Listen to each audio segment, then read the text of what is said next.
हाय नमस्कार. कसे आहात? बरेच असणार, बरेच राहा. आजचा दिवस तुमचा खूप खूप सुखा समृद्धीचा आणि खूप छान मस्त आनंदाचा आरोग्याचा जावं ईश्वरचरणी प्रार्थना. तर बघा, मी आज तुम्हाला मिरच्या करून दाखवणार आहे. वाफून मिरच्या कशा करतात ते तुम्हाला मी दाखवणार आहे.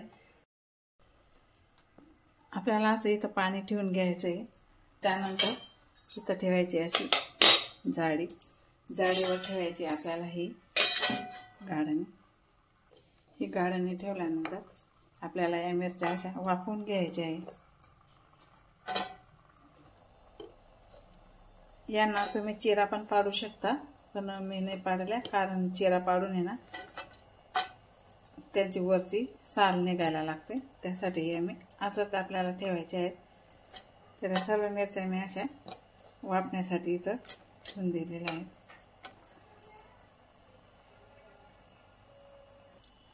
तर आपल्याला इथं आता झाकण ठेवायचं आहे.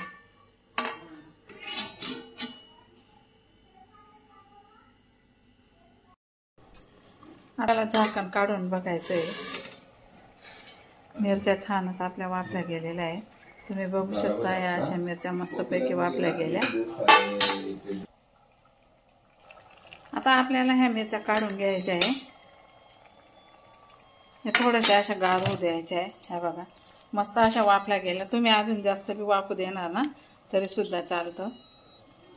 मी अशा वाफवल्या बघा. ह्या बाकीच्या तिखट, बाकीच्या फिकट अशा मिक्स मिरच्या मी इथं घेतलेल्या आहे. आणि ह्या मिरच्या तोंडी लावायला खूपच छान आणि चवीला पण खूपच छान राहतात. ह्या मिरच्या आपल्याला असं एका बाउलमध्ये टाकून घ्यायच्या आहे. ह्या बघा, यांचं जास्त पाणी पण सुटत नाही. आणि आपण असं चिरा जर पाडून घेतले ना तर मध्ये पाणी सुटतं. त्यासाठी बिना चिरा पाडायचा मी यांना वाफवून घेतलेलं आहे. तर आपल्याला आता इथं टाकायचं आहे थोडंसं मीठ. आणि आपल्याला इथं एक निंबू पण पिळून घ्यायचा आहे.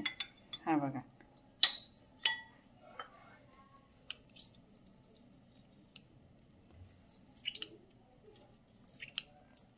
इथं अर्धा निंबू मी इथं पिळून घेतलेला आहे.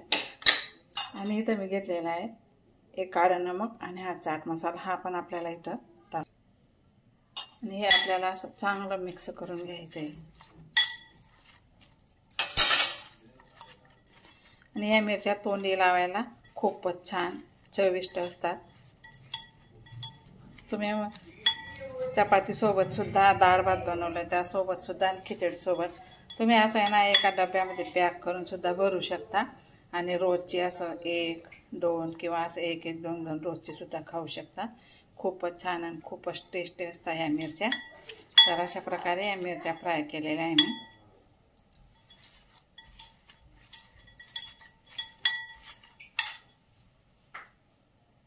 हे लावण्याची चव सुद्धा वाढून जाते. आणि तुम्ही कशासोबतही खाऊ शकता. तोंडी लावण्यासाठी खूप चविष्ट असतात या मिरच्या.